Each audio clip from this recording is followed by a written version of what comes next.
कहानी की शुरुआत में हम लोग को हमारे मेन कैरेक्टर मेमोरी को दिखाया जाता है और अब उसके फादर ही उसे मार रहे हैं। उसके फादर अब उसे बिना बात पे ही टॉर्चर करे जाते हैं। वहीं पर मेमोरी की जो मॉम होती है वो तो आराम से बैठकर टीवी देख रही होती है, वो तो इन सारी चीजों को इग्नोर ही कर रही होती है। जहाँ पर मेमोरी अपने फादर से पिट रहा होता है तभी अचानक से उसकी आंख खुलती है और अब वो देखता है कि वो सब तो बस एक सपना था। वो दरअसल अपनी स्कूल बस में है और सभी बच्चों के साथ एक ट्रिप पर जा रहा है। वो देखता है कि एक लड़का जिसका नाम ओया माडा होता है, वो आया का जो कि क्लास 2 की प्रेसिडेंट है, उसे परेशान कर रहा है उस लड़की की बुक को छीन कर और कहते हैं कि तुम तो रोमांस नोवेल पढ़ती हो। वो अयाका को लगातार परेशान कर रहा होता है पर किसी में भी हिम्मत नहीं है जो कि अयाका की मदद कर सके। सभी लोग तो बस आराम से बैठकर तमाशा देख रहे हैं और बाहर के व्यू को एंजॉय कर रहे हैं। उन्हें कोई भी फर्क नहीं पड़ रहा होता है कि अयाका के साथ आखिर रो क्या रहा है। ये चीज मेमोरी भी देखता है कि क्लास के जो भी इलीट बच्चे हैं वो भी कुछ नहीं कर रहे हैं और साथ में जो टीचर है वो भी सब इग्नोर कर रहा है। ये सब कुछ काफी देर तक चल रहा होता है तभी मेमोरी अब खड़ा होकर ओया माडा से कहता है कि उसकी बुक उसे रिटर्न करो। ये सुनने के बाद ओया माडा अब उसका मजाक उड़ाने लगता है और कहता है कि क्या तुम अपने आप को ज्यादा शाना समझ रहे हो। वो मेमोरी का मजाक उड़ा ही रहा होता है तभी एक लीड बच्चा जिसका नाम टाकुटो है वो भी अब ओया माडा से कहने लगता है कि अयाका की नॉवल उसे वापस रिटर्न कर दो। तो ओया माडा उसे कहने लगता है कि चलो अयाका को छोड़ो, हम लोग मेमोरी को परेशान करते हैं। जिस पर टाकुटो कहता है कि नहीं, मुझे मेमोरी के अंदर कोई भी इंटरेस्ट नहीं है और ना ही मैं इतना फ्री हूँ, चुपचाप से अयाका की बुक उसे रिटर्न कर दो। तो अब ओया माडा को भी उसकी बात माननी पड़ती है और अब वो अयाका की बुक को उसे वापस रिटर्न कर देता है। इसके बाद सभी अब अपनी सीट पर वापस बैठ जाते हैं जहाँ पर ओया माडा यासु नाम के बच्चे को परेशान करने लगता है उसकी सीट के पीछे लात मार के। यासु को परेशान होता हुआ देख टीचर अब ओया माडा को रोकते हैं और कहते हैं कि उसे परेशान करना बंद करो और शोर भी मत करो। तब ओया माडा भी रुक जाता है। वहीं पर मेमोरी अब सोच रहा होता है कि हाँ, मैं तो बस ऐसे ही शाना बनने की कोशिश कर रहा था जबकि मैं कुछ कर भी नहीं सकता हूँ। तभी हम देखते हैं कि वहाँ पर अब अचानक से एक लाइट आती है और अब सभी बच्चे देखते हैं कि वो लोग तो अब एक अलग ही जगह पर आ चुके हैं, जो देखकर सभी लोग को थोड़ी देर के लिए लग रहा होता है कि क्या वो एक सपना देख रहे हैं या फिर कोई उनके साथ मजाक कर रहा है। तभी अब उन लोग के सामने घोड़े साथ आती है जो कि अब उन लोगों से कहती है कि तुम सभी लोग हीरोज हो जो कि दूसरी दुनिया से आए हो, तुम सभी लोगों का काम बुराई को खत्म करना है। मैं गॉडेस वीकुएस हूँ, मैं तुम सभी लोगों का इस दुनिया में वेलकम करती हूँ। इस दुनिया का नाम मेलियन है और इस दुनिया के अंदर एक इविल एंटिटी का जन्म हुआ है जो कि डीमन लॉर्ड है, इसलिए मैंने तुम सभी हीरोज को दूसरी दुनिया से यहाँ समन किया है। अब से 2000 साल पहले भी हीरोज को समन किया गया था डीमन किंग को मारने के लिए और वो लोग सक्सेसफुल हो भी गए थे, पर डीमन किंग फिर से लौट आया है। तुम सभी लोग चोजन हीरोज हो, क्या तुम सभी लोग हमारी मदद करोगे डीमन किंग को हराने में। ये सब कुछ सुनने के बाद भी सभी लोग को विश्वास ही नहीं हो रहा होता है कि वो किसी दूसरी दुनिया में आ चुकी है। सभी बच्चों को परेशान देखकर उनका टीचर उन लोगों से कहता है कि शांत हो जाओ, तुम्हारा टीचर तुम लोग के साथ है। चलो इस घोड़े से पूछते हैं कि आखिर यहाँ पर क्या चल रहा है। वहीं पर मेमोरी भी आसपास की चीजों को एनालाइज कर रहा होता है और वो भी सोचने लगता है कि क्या ये जगह सही में एक दूसरी दुनिया है। सारी चीजों को समझने के बाद टाकुटो अब घोड़े से कहता है तो बेसिकली तुम ये चाहती हो कि हम डीमन किंग को हराएं, अगर क्या होगा अगर हम तुम्हारी मदद नहीं करेंगे तो। जिस पर घोड़े कहती है कि अगर तुम ऐसा करोगे तो तुम सभी लोग अपनी दुनिया में कभी वापस नहीं जा पाओगे, क्योंकि एक तरीका है जिससे कि तुम सभी लोग अपनी दुनिया में वापस जा सकते हो। वो तरीका है रिवर्स समनिंग रिचुअल, पर वो रिचुअल को करने के लिए एक स्पेशल एलिमेंट की जरूरत होती है जिसे डीमन किंग एसेंस भी कहा जाता है और उसे ओनली 2 चीजों से एक्वायर किया जा सकता है। पहला डीमन किंग के हर्ट से, क्योंकि वही डीमन किंग के एसेंस का सोर्स है, और दूसरा तरीका ये है कि तुम डीमन किंग के एसेंस को तब कलेक्ट कर सकते हो जब तुम डीमन किंग को हरा दोगे। वो एसेंस तुम लोग को डीमन किंग के नेकलेस के क्रिस्टल में मिल जाएगा।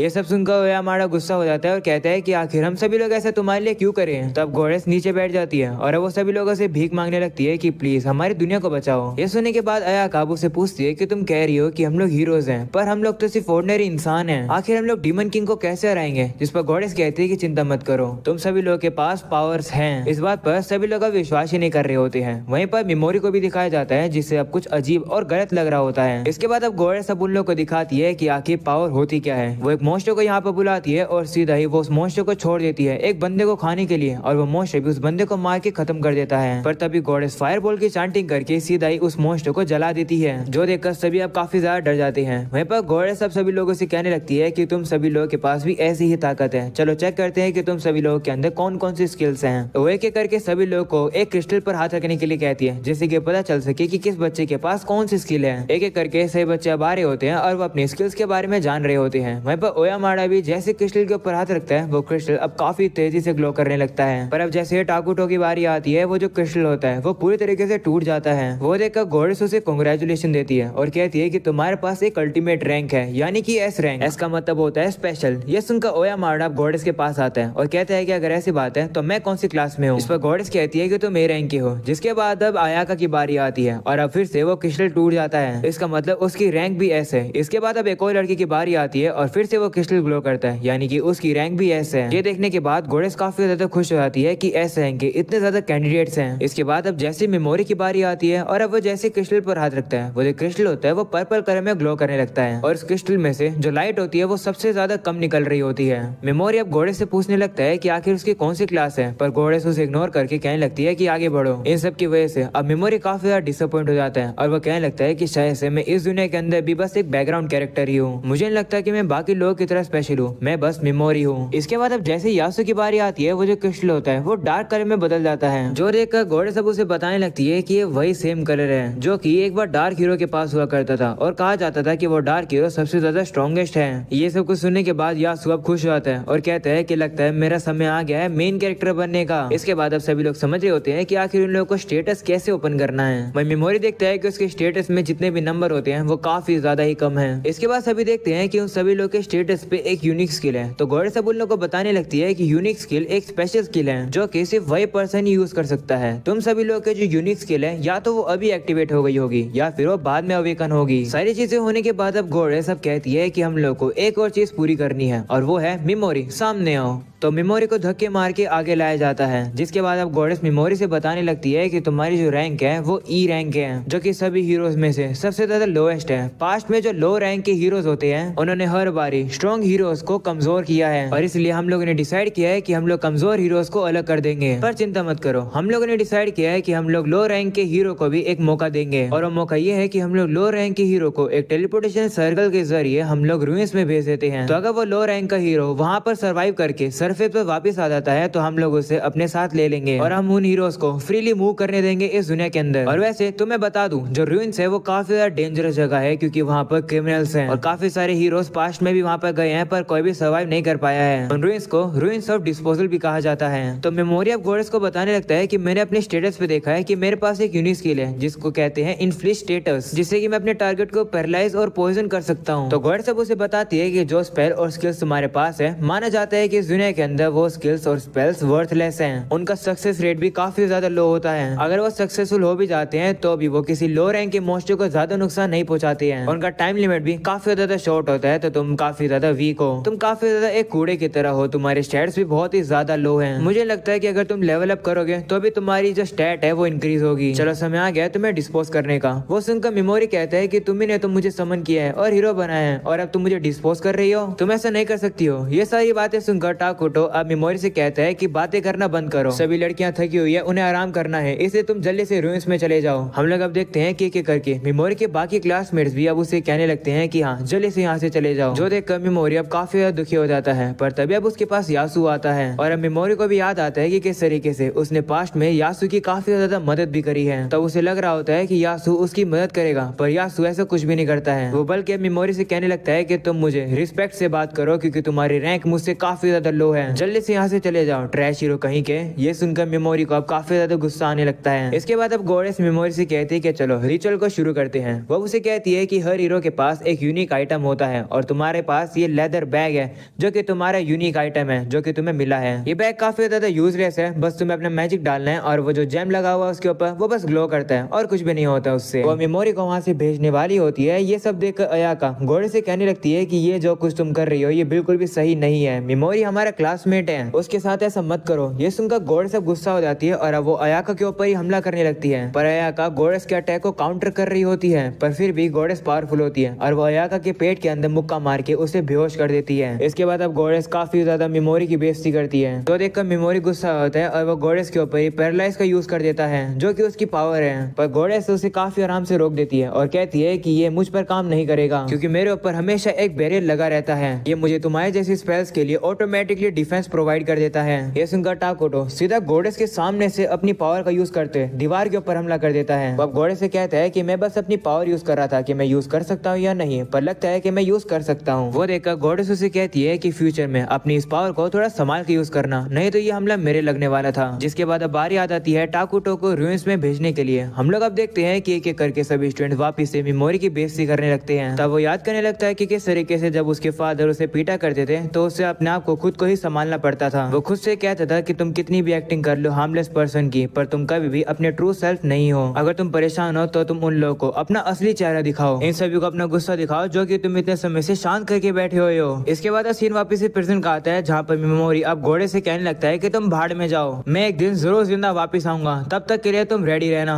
इसके बाद हम लोग देखते हैं कि मेमोरी सीधा वहाँ से टेलीपोर्ट हो जाता है और अब वो रूइंस के अंदर आ जाता है। वहाँ पर इतना ज्यादा अंधेरा होता है कि मेमोरी अपनी स्टेटस तक को नहीं देख पा रहा होता है। तभी उसे याद आता है कि उसके पास तो एक बैग था जिसके अंदर मैजिक डालने से वो ग्लो करता है, तो वो अब उसी बैग का यूज करके वहाँ पर थोड़ी सी रोशनी कर देता है और वो देखता है कि ये रूइंस से ज्यादा तो केव लग रही है। मेमोरी अब देखता है कि हाँ जमीन पर तो काफी सारी हड्डियां भी पड़ी हैं। तभी अब उसे फील होता है कि अब उसे के ऊपर कोई हमला करने वाला है, इसलिए वो जल्दी से डॉज करता है और अब उसे पता चलता है कि एक मोस्टर उसके ऊपर हमला कर रहा है। मेमोरी अब डर की वजह से वहाँ से काफी जोर से भागने लगता है, जहाँ पर अब वो मोस्टर उसका अभी भी पीछा कर रहा होता है। मेमोरी अब मन में कहने लगता है कि मुझे नहीं मरना है। वो कहने लगता है कि मैं रोना तो नहीं चाहता हूँ पर मैं रो रहा हूँ, पर असली बात तो ये है कि मैं फ्रस्ट्रेटेड हूँ। और अब उसका पैर एक पत्थर पर आ जाता है और वो नीचे गिर जाता है, जो देखकर अब उसे लगने लगता है कि वो मोस्टर अब उसे मार देगा, क्योंकि उसके पास कोई वेपन भी नहीं है और उसके स्टैट्स भी काफी ज्यादा बेकार हैं। वह बाहर मान ले लेता है। तभी अब उसे उसके क्लासमेट्स की बात याद आती है, जहाँ पर उसके क्लासमेट्स उससे कह रहे थे कि जल्दी से यहाँ से चले जाओ, तुम हमें परेशान कर रहे हो। वो याद करके मेमोरी कहते हैं कि मुझे पावर चाहिए। इसके बाद वो अपनी पावर जो की होती है पैरालाइज, सीधा उसका यूज करके उस मोस्टर को पैरालाइज कर देता है और अब वो मोस्टर बिल्कुल भी हिल नहीं पा रहा होता है। इस मौके का फायदा उठाकर मेमोरिया वहाँ से भाग जाता है और सोचने लगता है कि गोरेस ने तो कहा था कि ये जो मेरी स्किल है ये लो रैंक के मोस्टर्स पर भी काम नहीं करेगी, और करेगी भी तो मुश्किल से ही करेगी, पर लगता है ये जो मोस्टर है ये काफी ज्यादा कमजोर है, या फिर शायद से ये मेरा बस कोई लक है। इसके बाद वो आगे बढ़ता है और अब सामने की तरफ उसे वापस एक और मोस्टर दिखता है और अब वो मोस्टर भी मेमोरी के ऊपर हमला करने के लिए आ जाता है, पर मेमोरी अब अपनी पैरालाइज का यूज करके उसे भी वहीं रोक देता है, जो देखकर मेमोरी अब फिर से काफी ज्यादा शौक हो जाता है कि आखिर उसकी स्किल ये काम कैसे कर रही है। वो अब देखने लगता है कि उसका जो एमपी है वो अब खत्म ही होने वाला है और ना ही उसके पास कोई काम की स्किल है, पर तभी उसे अपनी पॉइजन स्किल याद आती है और वो उस बर्ड मोस्टर के ऊपर पॉइजन स्किल का यूज करता है, जो उस पर काम भी कर जाता है। वो देखकर मेमोरी को लगने लगता है कि शायद से जो मेरे सक्सेस रेट है वो काफी ज्यादा हाई है। मेमोरी का एमपी अब पूरा ही कम हो जाता है। वह सोचने लगता है कि अगर क्या होगा अगर मैं अपने स्टेटस एल्टमेंट स्किल को इसी तरीके से यूज करता रहूंगा तो। पर तभी मेमोरी अब देखता है कि जिस मोस्टर को वो पहले पैरालाइज करके आया था उस मोस्टर के ऊपर से पैरालाइज का असर हट चुका है, इसलिए वो मोस्टर उसे मारने के लिए आ रहा है। मेमोरी को भी अब लगने लगता है कि वो मोस्टर उसे अब मार ही देगा, पर तभी अब उसे ये याद आता है कि अगर वो इस तरीके से मर जाएगा तो गोरेस और उसके जितने क्लासमेट्स हैं वो उसका बुरी तरीके से मजाक उड़ाएंगे। वो ये भी याद करता है कि जब बचपन में उसके फादर उसे मारा करते थे तो वो बस यही सोचता था कि वो अपने फादर को किस तरीके से मारे। मेमोरी अब कहने लगता है कि मैं कोई हीरो नहीं हूँ, मैं बस एक बैकग्राउंड कैरेक्टर हूँ, इसका मतलब कोई भी मुझे बचाने के लिए नहीं आएगा,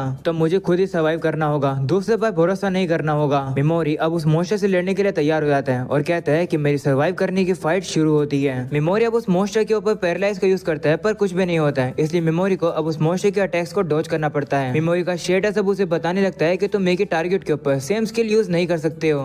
तब वो मोस्टर वापस उसके ऊपर हमला करता है, पर मेमोरी को याद आता है कि उसके पास तो एक स्लीप स्किल भी है, इसलिए वो अब उस मोस्टर के ऊपर उस स्किल का यूज करके उस मोस्टर को ही सुला देता है और अब वो उस मोस्टर के ऊपर पॉइजन का यूज करता है। मेमोरी अब सोचने लगता है कि लगता है जो मेरी पावर है उसके ऊपर अलग अलग और भी लिमिटेशंस हैं। लगता है ऐसा इसलिए हुआ है क्योंकि मैंने अपने नेचुरल एमपी को यूज किया है। तभी वो देखते हैं कि वहाँ पर तो अब और भी काफी सारे बर्ड मोस्टर्स आ जाते हैं, जो देखकर मेमोरी डरता नहीं है। वो अब उन सभी मोस्टर्स से लड़ने के लिए तैयार हो जाता है। वो अब एक एक करके सेम मोस्टर्स के ऊपर पैरालाइज का यूज करके उन्हें वहीं पर रोक देता है, पर इतना ज्यादा पैरालाइज यूज करने की वजह से उसका जो खुद का एमपी होता है वो काफी ज्यादा कम हो चुका है, इसलिए वो बेहोश ही होने वाला है। पर फिर भी मोस्टर्स लगातार आ ही रहे होते हैं, तो मेमोरी अब सोचता है कि चलो देखा जाएगा। उसके पास जितना भी एमपी बचा है वो उन सभी को यूज करेगा। वो अपने बचे हुए एमपी का यूज करके काफी सारे और मोस्टर्स को पैरालाइज करता है, पर इसकी वजह से अब उसे और ज्यादा बेहोशी होने लगती है। पर फिर भी वो हार नहीं मानता है, जिसकी वजह से अब उसका लेवल अप भी हो जाता है। उसका लेवल अप इसलिए हुआ क्योंकि उसने एक मोस्टर को मार दिया है, उससे उसको एक्सपीरियंस मिला है और उसका जो लेवल है वो काफी ज्यादा बढ़ चुका है, जिसकी वजह से मेमोरी का जो पैरालाइज स्किल है उसकी भी काफी ज्यादा पावर बढ़ जाती है। मेमोरी देखता है कि उसका एमपी भी बढ़ चुका है, इसका मतलब कि वो और भी लड़ सकता है। वो अब और भी काफी सारे मोस्टर्स को पैरालाइज करता है और अब वो देखता है कि उसके जो स्किल्स है वो और भी ज्यादा लेवल अप होने लगती है, जिसका यूज करके वो एक ही बार में मल्टीपल टारगेट्स के ऊपर एक ही साथ हमला कर सकता है और अब वो उसका यूज करके सभी को पैरालाइज कर देता है। मेमोरी अब सोचने लगता है कि शायद से ये जो मेरी यूनिक स्किल है वो बस गोडेस के ऊपर ही काम नहीं करती है, क्योंकि यहाँ रूइंस के अंदर जो मेरी सक्सेस रेट है वो 100% की है। मेमोरी को अब इस बात का पता चल जाता है कि वो एक स्किल को दोबारा से किसी भी पर्सन के ऊपर यूज नहीं कर सकता है। इसके बाद अब मेमोरी जाकर सभी मोस्टर्स को पॉइजन करता है और अब वो अपनी स्किल्स को और ज्यादा बढ़वाता है। वो अब अपने स्टेटस को भी देखता है और अब उसे पता चलता है कि उसका जो स्टेटस है वो काफी ज्यादा लेवल अप हो चुका है और उसका एमपी भी काफी ज्यादा बढ़ चुका है। है। मेमोरी अब कहने लगता है कि ये जो मेरा MP है यही जरूरी होता है यूनिक स्किल को यूज करने के लिए, तो मुझे इसे संभाल कर रखना होगा। इसके बाद अब वो देखता है कि धीरे धीरे करके जैसे जैसे मोशंस मर रहे होते हैं उसका भी लेवल बढ़ रहा होता है। मेमोरी अब अपनी स्लीप स्किल का यूज करके उसे लेवल 2 का करवा लेता है और अब धीरे धीरे करके उसका लेवल 501 हो जाता है। मेमोरी को भी अब विश्वास हो जाता है कि वो अपनी इस पावर को यूज करके जितने मोशंस उसके सामने आएंगे वो उन्हें मार सकता है। और अब कुछ मोशंस हो उससे डर के भाग भी जाते हैं। अगली सीन में हम लोग देखते हैं कि वहाँ पर मेमोरी को काफी सारे स्केलेटन्स के पास से कुछ कुछ सामान मिल जाता है जिन्हें वो पहन लेता है। और अब वो कहता है कि मुझे अब यहाँ से बाहर निकलने पर फोकस करना होगा, पर उससे पहले मुझे खाना और पानी चाहिए। वो अब काफी ज्यादा कोशिश करता है खाना ढूंढने की, पर उसे खाना कहीं मिल ही नहीं रहा होता है। और अब वो ना चाहते हुए भी उन मोस्टर्स को खाता है जिसे उसने मारा था,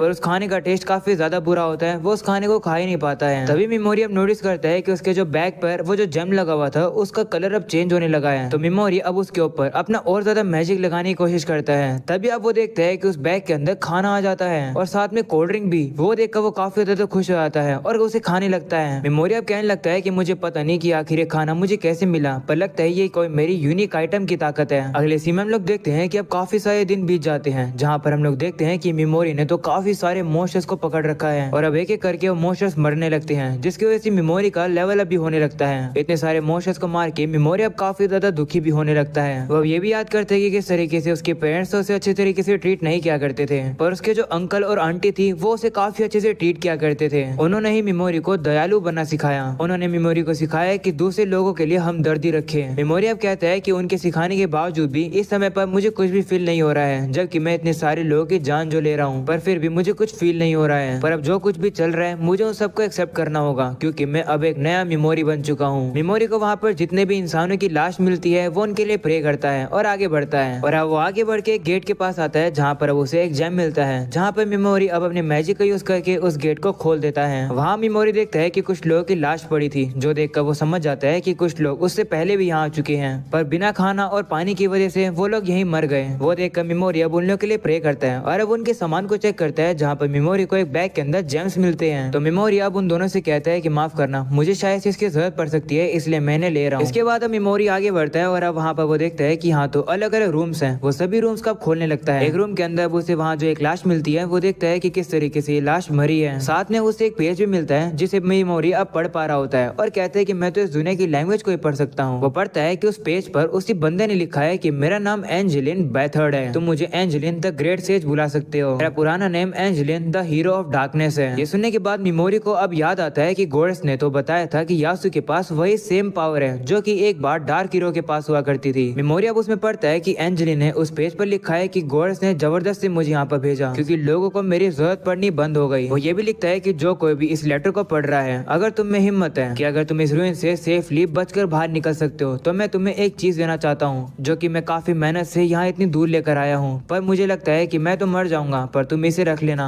ये सुनने के बाद मेमोरी अब गोडेस पर और भी काफी गुस्सा हो जाता है और कहने लगता है कि वो कह रही थी कि डीमन लॉर्ड काफी बुरा है, पर गोडेस खुद काफी ज्यादा बुरी है। वो अब कहता है कि लगता है मैं भी अलग नहीं हूँ, मैं भी उससे बदला लेना चाहता हूँ और मुझे इस दुनिया को बचाने से कोई भी फर्क नहीं पड़ता है। ये फाइट इवल वर्सेस इवल की है। इसके बाद मेमोरी एंजेलिन के सामान को चेक करता है और अब उसे वहाँ पर एक फोरबिडन आर्ट्स मिलता है। मेमोरी अब सोचता है कि क्या यहाँ पर मेडिसिन और मैजिकल टूल्स की रेसिपी यहाँ लिखी है, शायद मेरे बाद में काम आ सकती है। इसके बाद मेमोरी आगे देखता है कि वहाँ पर उसे एक फोरबिडन मैजिक का स्क्रॉल भी मिलता है, पर मेमोरी उसे पढ़ नहीं पाता है कि उसमें आखिर लिखा क्या है। मेमोरी अब कहने लगता है कि अगर इस सेज ने इतनी दूर इसे अपने पास रखा तो जरूर ये स्पेल काफी ज्यादा पावरफुल होगी। अगर मैं इसे डिकोड कर पाया तो गोडेस के खिलाफ मैं काफी ज्यादा पावरफुल हो सकता हूँ। इसके बाद मेमोरी एंजेलिन की बॉडी के साथ अपने कपड़ों को चेंज कर लेता है। मेमोरी वापस उस बुक को खोलता है और अब वो देखता है कि वहाँ तो खून लगा हुआ था और वहाँ पर यह भी लिखा था कि सोल ईटर से बच के रहना, क्योंकि उसी की वजह से सभी लोग मारे गए। इसके बाद मेमोरी आगे बढ़ता है और अब उसे सामने की तरफ एक गेट दिखता है, जिसे देखकर मेमोरी सोचता है कि क्या ये बाहर जाने का रास्ता है। इसका मतलब जो सोल ईटर है वो आसपास ही है, और अगर एंजेलिन जो कि इतना बड़ा सेज है वही सोल ईटर को नहीं हरा पाया तो इसका मतलब वो सोल ईटर काफी ज्यादा पावरफुल है। वो अब कहने लगता है कि जितना हो सके मैं अपने लेवल को बढ़ा कर आया हूँ, मैं होप करता हूँ कि मैं अपनी स्किल से उसे हरा पाऊँ। वो अब आगे जाता है और अब उसे सामने की तरफ एक चेहरा दिखाई देता है और अब उस फेस के ऊपर एक जेम लगा हुआ था, जो देखकर मेमोरी कहते हैं कि शायद से मुझे इसी चीज की जरूरत है, पर लगता है कि यही चीज सोल ईटर है, मुझे संभाल कर रहना होगा। वो सीधा जैसे आगे निकलकर पैरालाइज को यूज करने वाला होता है, पर तभी अचानक से सोल ईटर उसके ऊपर हमला करके उसके हाथ को घायल कर देता है, जिस वजह से मेमोरी को चोट लग जाती है और अब उसे अपने हाथ पर पट्टी बांधनी पड़ती है। वो अब कहने लगता है कि जिस बीम ने मेरे ऊपर हमला किया वो तभी एक्टिवेट हो गई जब मैं अटैक करने वाला था। इसका मतलब ये कोई भी मुझे ओपनिंग नहीं देगा हमला करने के के लिए। आखिर मुझे क्या करना चाहिए? इस 100 लीटर के सर पर जो जैम है मुझे उसकी जरूरत है अगर मुझे यहाँ से बाहर निकलना है तो। पर इस 100 लीटर को हराना काफी ज्यादा मुश्किल है क्योंकि मुझे अपनी स्किल को यूज करने के लिए उस स्किल का नाम लेना पड़ता है और मेरी स्किल की तो काफी रेंज भी कम है। आखिर अब मैं क्या करूँ कि यहाँ से बाहर निकलने के लिए मुझे अपने स्टैट को और ज्यादा इंप्रूव करके आना होगा। मेमोरी अब कहते हैं नहीं, मैं यहाँ पर अपनी स्किल को एक्टिवेट ही नहीं कर पा रहा हूँ, तो आखिर मैं उसका यूज कैसे करूंगा। तभी मेमोरी अब देखता है कि वो जो 100 लीटर है वो अब वहाँ से बाहर निकलने की कोशिश कर रहा होता है, जो देखकर मेमोरी समझ जाता है कि आखिर इस रूइंस में 0 सर्वाइवल रेट क्यों है, क्योंकि ये जो 100 लीटर है वही इस रूइंस को रूल करती है। मेमोरी अब कहता है कि लेकिन ये मेरी फाइनल फाइट हो सकती है इस रूइन के अंदर, तो मुझे कैसे भी करके कुछ तो करना ही होगा। तभी बाहर हम लोगों को एक लड़की को दिखाया जाता है जो कि एंशिएंट रूइंस के पास ही आ जाती है और वो सोचती है कि क्या वो उन लोगों को यहाँ पर वेट करवा पाएगी। ऐसा बोलने के बाद वो वहाँ जाने लगती है। दूसरे वापस ही मेमोरी को दिखाया जाता है जो कि कह रहा होता है कि 100 लीटर तो कुछ भी नहीं कर रही है, ये मेरे ऊपर हमला तो नहीं कर रही है पर उसे जरूर पता है कि मैं यहाँ पर हूँ। तभी अचानक हम लोग देखते हैं वो 100 लीटर मुंह से कुछ निकालती है और वो जो चीज होती है वो अब किसी क्रिएचर्स में बदल जाती है। ये देखकर मेमोरी कहते हैं कि शायद से रिक्रिएशन है, ये 100 लीटर मुझे दिखाना चाहती है कि आखिर उसने बाकी सभी लोगों को कैसे मारा और उन लोगों का चेहरा उस समय पर कैसा हो गया था, और ये 100 लीटर मुझे दिखाना चाहती है कि मेरा चेहरा भी कैसा हो जाएगा। मेमोरी अब थोड़ा सा पीछे हटने लगता है, वहीं पर अब वो 100 लीटर दीवार तोड़कर अब उसी के पास आ जाती है और अब वो तेजी से काफी जोर से मुंह से आवाज भी निकालने लगती है। वहीं पर मेमोरी उन्हीं क्रिएचर्स के ऊपर पैरालाइज का यूज करके उन्हें वहीं पर ही रोक देता है और अब उन लोगों के ऊपर पॉइजन का यूज करने वाला होता है पर वो पॉइजन यूज कर ही नहीं पाता है क्योंकि उसके इमोशंस उस पर भारी पड़ने लगते हैं। वो कहता है कि मुझे पता है कि ये लोग आधे मरे हुए हैं, मुझसे इन सभी लोगों के ऊपर हमला नहीं होगा क्योंकि इन लोगों ने पहले ही काफी बहुत ज्यादा सफर किया है। आखिर मैं किसी इंसान के ऊपर पॉइजन स्किल का कैसे यूज कर सकता हूँ? मैं इतना ज्यादा नहीं गिर चुका हूँ कि मैं इंसान के सोल को खिलौने के तौर पर यूज करूँ। मेमोरी अब रोते हुए कहता है कि मैं अभी भी एक इंसान हूँ, मैं ऐसा नहीं कर सकता हूँ। ये सब कुछ देखकर 100 लीटर काफी इंजॉय कर रही होती है और अब वो मेमोरी के सामने और भी काफी सारे क्रिएचर्स को बना देती है। वहीं मेमोरी वापस से यही एक्टिंग करने लगता है कि उसे कुछ फर्क पड़ रहा है, वो तो बस एक्टिंग कर रहा होता है कि वो डर रहा है। वो देखता है कि उसके डरने से जो 100 लीटर है वो काफी ज्यादा एंजॉय कर रही होती है। मेमोरी रोते अब कह रहा होता है कि इन सभी को दूर करो, मैं नहीं सहन कर सकता हूँ, मेरी कोई मदद करो। ये सब कुछ देखकर 100 लीटर काफी एंजॉय कर रही होती है और अब इसी मौके का फायदा उठाकर मेमोरी उसके ऊपर पैरालाइज का यूज कर देता है। वो 100 लीटर से कहने लगता है कि मैं इतनी देर से इसी मोमेंट का वेट कर रहा था, इस मोमेंट का जब तुम्हारा ध्यान भटक जाए। लगता है तुमने ये रियलाइज करा ही नहीं कि मैंने कभी भी अपना लेफ्ट हाथ नीचे करा ही नहीं। तुम काफी घमंडी हो गई थी, विक्ट्री तुम्हारे सर पर चढ़ गई थी, तुम काफी और कॉन्फिडेंस में आ चुकी थी। मेमोरी अब उसे कहने लगता है कि ये सब कुछ मैं एक्टिंग कर रहा था, अच्छी एक्टिंग थी ना? एक्टिंग तो अच्छी होगी क्योंकि इतने सालों से मैं हार्मलेस बनने की कोशिश जो कर रहा हूँ, मैं दयालु बनने की कोशिश भी कर रहा हूँ, मैंने अपने आप को ही धोखा दिया जिसकी वजह से मैं भूल ही गया था कि मैं असलियत में हूँ क्या। मुझे हमेशा से ही मेमोरी बन के रहना पड़ता था जो कि एक दयालु और नॉर्मल बैकग्राउंड कैरेक्टर था। मुझे इससे फर्क नहीं पड़ता भले तुमने उन लोगों की आत्माओं से इन क्रिएचर्स को बनाया था जिन्हें तुमने मारा था। हॉस्टिलिटी को ही मारती है। मेमोरी अब उन सभी क्रिएचर्स के ऊपर पॉइजन का यूज करके उन सभी को खत्म कर देता है। वो अब कहने लगता है कि मैं शुरुआत में काफी ज्यादा वीक था पर उसके लिए मुझे खुशी है, इसी की वजह से तुमने मुझे अंडर एस्टिमेट किया और इसलिए मैं सर्वाइव कर पाया। ऐसा बोलने के बाद मेमोरी अब सीधा 100 लीटर के पास आ जाता है। वहाँ 100 लीटर अब रोने भी लगती है। मेमोरी अब कहने लगता है कि मैं एक ऐसा कमजोर इंसान था जिसे यहाँ पर मरने के लिए भेजा गया था, वो भी तुम्हारे हाथों, पर मैंने तुम्हें मार दिया। कितनी पैथेटिक बात है ना तुम्हारे लिए। ये सुनने के बाद 100 लीटर बहुत ज्यादा रोने लगती है। वहीं पर मेमोरी उसके ऊपर पॉइजन का यूज करके उसे खत्म कर देता है, जिसकी वजह से मेमोरी बहुत ज्यादा लेवल अप हो जाता है। हम लोग अब देखते हैं कि उस 100 लीटर के अंदर से काफी ज्यादा सोल बाहर निकल जाती है और वो सोल उन्हीं लोगों की थी जिसे 100 लीटर ने मारा था।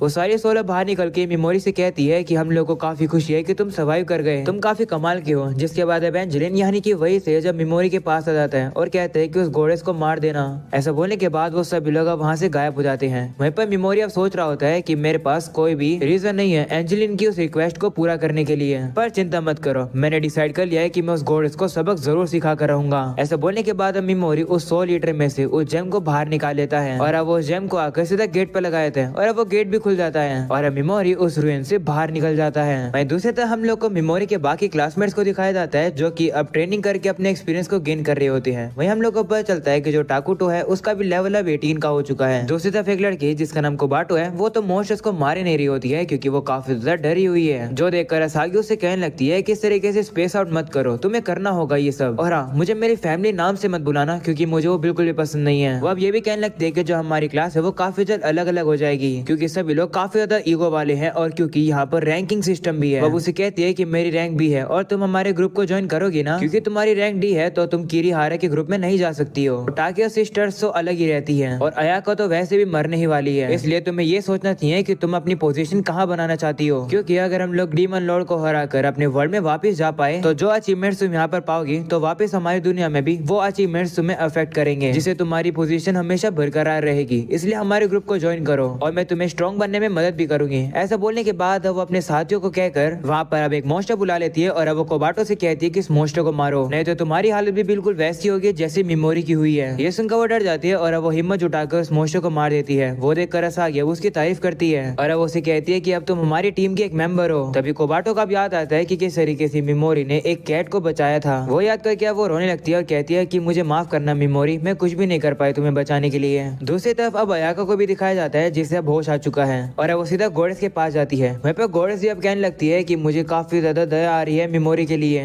पर मुझे माफ कर देना, इस किंगडम के यही रिचुअल्स हैं तो मुझे उसके साथ वो करना पड़ा जो कि मैंने किया। पर हम लोग अभी दुखी नहीं हो सकते हैं क्योंकि जो रिचुअल है वो अभी भी चल रहा है। इतने समय से जब तुम सो रही थी तो तुम्हारे बाकी क्लासमेट चले गए थे ये देखने के लिए कि वो मॉन्स्टर्स को मार सकते हैं या फिर नहीं। पर काफी सारे ऐसे भी लोग हैं जो कि मॉन्स्टर्स को मार ही नहीं पाते हैं, उन्हें मारने में उन्हें डर लगता है, इसलिए हम लोग उन्हें डिस्क्वालीफाई कर रहे हैं और इस किंगडम के रूल्स के अकॉर्डिंग हम लोग को उन्हें भी रूइंस के अंदर भेजना होगा। ये सुनकर अयाका गुस्सा हो जाती है और कहती है कि मुझे यह तरीका बिल्कुल ही पसंद नहीं है। वो उसे ये भी कहती है कि तुम्हारे लिए क्लास एस का हीरो काफी ज्यादा कीमती होता है ना, तो मैं एस रैंक की हीरो होने की ड्यूटी काफी अच्छे से निभाऊंगी और उन स्टूडेंट्स की कमियों को पूरा करूंगी जो कि टेस्ट को पार नहीं कर पाए। इसके बदले में तुम उन लोगों को रूइंस में मत भेजना। जो सुनकर गोडेस कहती है कि तो काफी अच्छा एग्रीमेंट है, तुम्हारा ये ऑफर मुझे काफी अच्छा लगा। इसके बाद वापिस से फॉरेस्ट का सीन दिखाया जाता है जहाँ पर हम लोग उसी लड़की को भागता हुआ देखते हैं। हम लोग को पता चलता है कि उसके पीछे होली वॉल्चर्स का एक ग्रुप पड़ा हुआ है। दूसरी तरफ अब मेमोरी को दिखाया जाता है जो कि अब बाहर आ चुका है और अब वो देखता है कि उसका जो एमपी है वो काफी ज्यादा हो चुका है। उसे पता चलता है कि वो अपनी स्किल्स को और भी नए तरीके से यूज कर सकता है, इसलिए वो अपनी स्किल्स को टेस्ट करने के लिए मॉन्स्टर्स को ढूंढने लगता है। आगे जाकर उसे स्लाइम्स का ग्रुप मिलता है जहाँ पर काफी सारी बड़ी स्लाइम्स एक छोटी स्लाइम के ऊपर हमला कर रही होती है, पर फिर भी वो छोटी स्लाइम हार नहीं मानती है। वो अब उन सभी स्लाइम्स के ऊपर हमला करके उन्हें दूर कर देती है, जो देखकर मेमोरी जल्दी से उन सभी लोगों के ऊपर पैरालाइज का यूज कर देता है।